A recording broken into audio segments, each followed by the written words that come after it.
What's up, everybody? Hell Let Loose Vietnam releases today, but last week I actually had the opportunity to play a little bit of an early version, so I wanted to give you some of my thoughts and how much the game has changed since some of the earlier open beta stuff that happened in May and June. And if you've been keeping track, you'll know that Hell Let Loose Vietnam's release date actually got delayed to today. It was supposed to release back in June. And I talked about some of the concerns I had for the game back then, and we're going to basically do an update and talk about where the game is now, just a couple months later. So go ahead and hit the subscribe button, leave a like, drop a comment down below with your thoughts. Are you going to pick up Hell Let Loose Vietnam or not? And let me know why. And of course, you can support the channel by becoming a member here on YouTube. So if you look back to June and May, when I had the opportunity to play the game pretty early, there was a lot of stuff that stood out to me. We had performance kind of up and down. There were times where it just didn't run very well. We also had a lot of graphical stuff, including just textures popping in and out.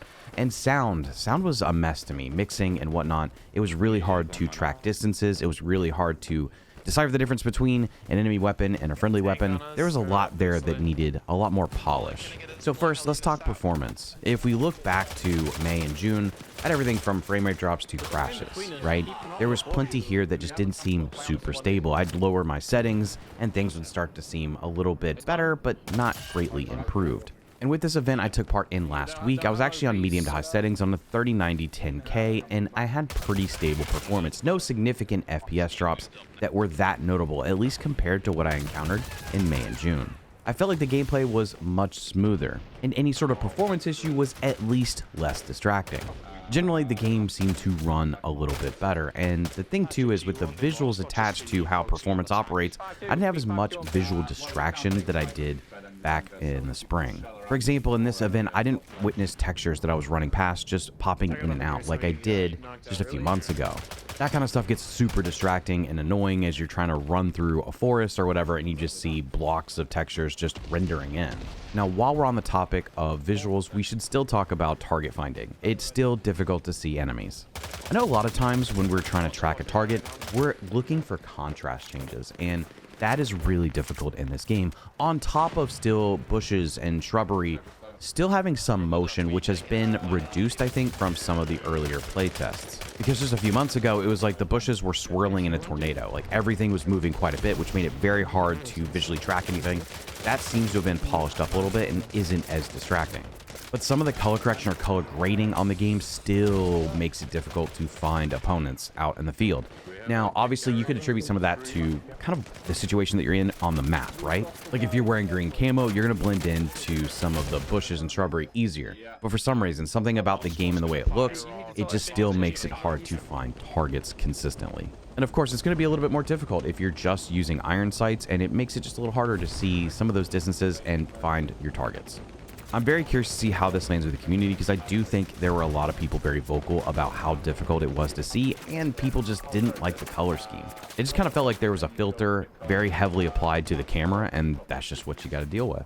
I think the fact that the bushes aren't swirling as much and all the shrubbery isn't waving will help out a lot, not only in the visuals and how it looks, but also in being able to track targets through some of the more densely packed areas of jungle or forest. But when it comes to the color grading, you still have a little bit of a hue attached to it that may not necessarily appease everyone that has complained about it. Now, from a sound perspective, I do think it has improved.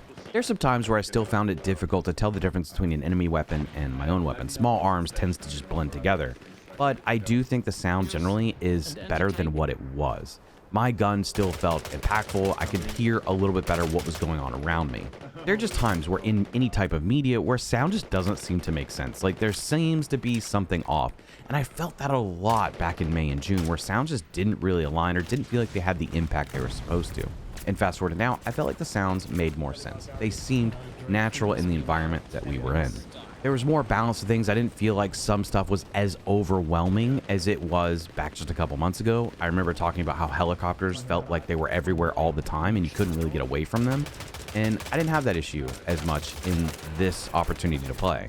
I think there were still some voice over IP issues, which was something that they told us they were still working on. Hopefully that gets remedied for the release. But that being the only big distracting element compared to what I played just a few months ago is much improved. Now, I didn't get any sort of gameplay mechanic changes or anything like that in a list form, so it's hard for me to tell you what all may have changed in those 2 months when it just comes to gameplay or gameplay mechanics. But here's what I found specific to the map we were playing, which I haven't played before. There are just wide open areas of this map where you have zero cover and you're trying to get from point A to point B and you're on a beach, man. There's nothing there to help you. This makes it really difficult for the US because the only extra mode of transportation they have to counter tunnels is the helicopter, which you can track from forever away. These kind of things make it difficult to do anything sneaky. It also can make it difficult to counterattack at times. You have to really play to the advantages you have on the map.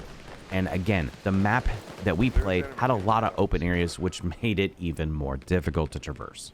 And it's so interesting because there are times on this map where you're playing in like a small forest area between POIs, and you do have a decent amount of concealment to be able to move through that space. And then to get to the objective, it's like, oh, I have to cross part of a desert, it seems. Meanwhile, the NVA has tunnels which are a little bit more hidden, at least from the helicopter flying through the sky, and they can connect a lot of these forest areas via those tunnels. There just still seems to be a little bit of an imbalance there. I feel like it's easier for the NVA to get to a position with some concealment at least to set up and start bringing people into that area versus the US being reliant on helicopters and trucks that are a little bit more visually present, especially helicopters. You can hear them from a decent ways away.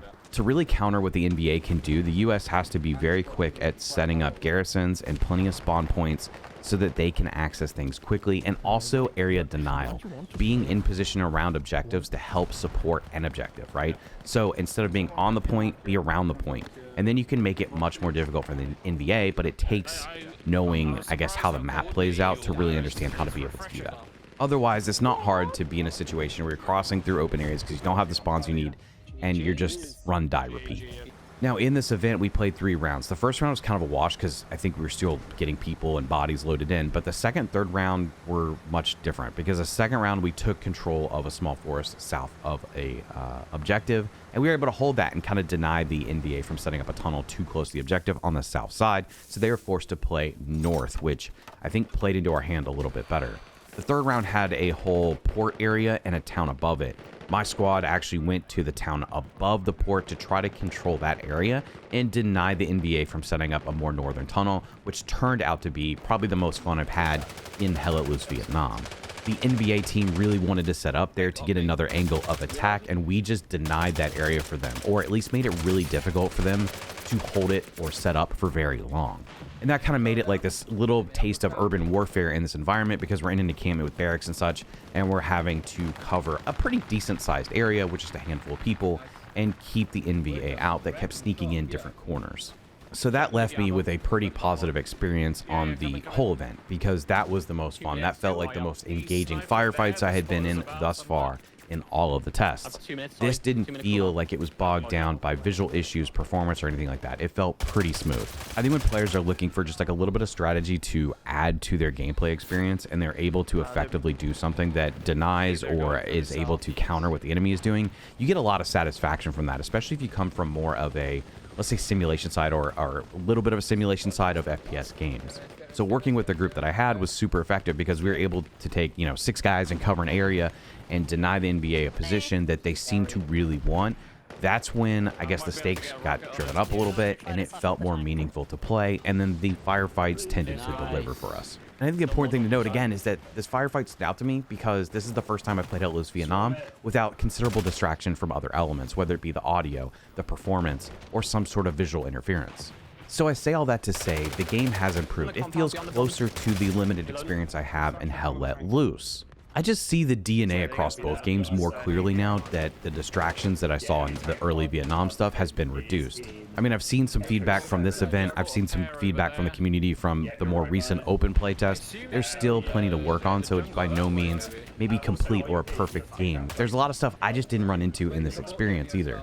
But we knew then and we know now that this game was in no way, shape, or form ready for a June release, so it is a good thing that it was delayed because I think this is a better starting point than what we had then. I think there's still stuff to be worked on and improved, and I'm excited to get a little bit more experience upon release to maybe try to figure out what some of those areas are more clearly.